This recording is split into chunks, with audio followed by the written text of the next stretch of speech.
Governor, how did you feel when you heard the president's speech tonight? This has been a whirlwind of the last couple of weeks for you. Yeah, well, good evening, Stephanie. I think like so many, sometimes when history's so close to you, you don't realize you're living in it. I'm hoping that many Americans got to see something tonight that was the best of who we are. We talk about our democracy. We talk about this great nation, and it's made up of great people. And you saw the most powerful man in the world sitting in the most powerful office talk about what was best for us, what was best for our democracy. And so my hope is not just Americans saw this. I hope the rest of the world saw this. This is truly who we are. We're not chaos. We're not throwing words at one another. We're not buffoonery and clownery that we see so much from the former occupant. But we saw a guy of basic decency. That's the privilege for me to know Joe Biden is to see just basic decency. And what's encouraging to me tonight is it was truly that transformational moment. He's handing that torch to someone else who represents this nation, a nation that there's a place for all of us, a place where decency rules, a place where smiling and laughing in public is who we are. So I went through the gamut of emotions, but I think many of us, when we're older and even more gray, will remember this night as something really special. It's the best of who we are. Well, another privilege may be coming your way. Your name obviously has come up as a possible running mate for VP Harris. A, do you want the job? And B, how does all of this feel? I mean, 3-4 weeks ago, I cannot imagine you were thinking this was a possibility for you in the coming year. Yeah, high school geography teachers don't usually think that. Look, it is humbling. It's a privilege. It's surreal. I think what I'm most excited about in this moment is it's clear we're going to win in November. It's clear that the darkness and this dystopian view that we keep getting pushed on us, we see tonight. Don't explain to me. I see, Vice President, soon to be President Harris, talking about health care affordability, lifting up jobs, those types of things. I see Donald Trump talking about the wonderful Hannibal Lecter or whatever weird thing he's on tonight. That needs to end. And so for me, I think the joy of it is to see something that feels so normal and so decent, and to watch, and I keep saying this, I can almost physically see Donald Trump shrinking in front of us because of the ludicrousness of it. And that is the gift that Joe Biden gave with this selfless act. And it's I think that the optimism of the future. I had the opportunity to watch a few months back when Kamala Harris came to Minnesota and made history by standing in a Planned Parenthood clinic and saying, we're going to protect reproductive rights. And then I watched her on the way back to the airport decide to pull into St. Paul Central High School and go watch the softball team and watch those young women as it rippled through them that, oh, my God, it's the vice president, as they huddled around her and she talked about what was possible. Imagine Donald Trump trying to give anything in that speech, or God forbid he'd stop at a high school and try and rally people up, throwing paper towels or whatever he does. There's just no sense of who we are, no sense of the decency of this country. So for me, the last 3 weeks in watching this, it was hard, the emotions of it.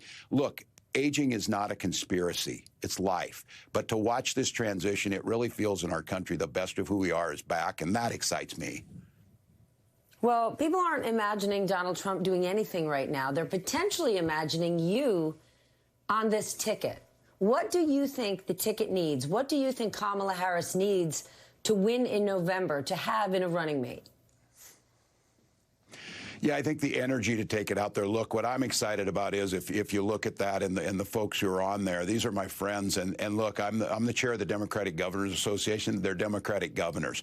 That's because if you take a Democratic governor using the Biden-Harris policies that they put in place, you're protecting reproductive rights. You got free school meals. You've got a working class that's focused on organized labor and union labor, the most pro-labor president we've ever seen. And I think, she's got a wealth of opportunities. But it's the American people who are now seeing what's possible. So for me, I'm just proud. I'm proud of what we've done in Minnesota. I'm proud of what they've done across this country and states using things like bringing the CHIPS Act back, infrastructure. Joe Biden was out here when Donald Trump's going to come out here and he's going to talk about Hannibal Lecter and other weird shark shit things or whatever. Joe Biden comes out here and brings $1 billion to replace the Blatnick Bridge in Duluth and Superior. And then after he makes that announcement, he goes into the bar and buys the union members a round of beer. That's what decency looks like. So I'm jazzed.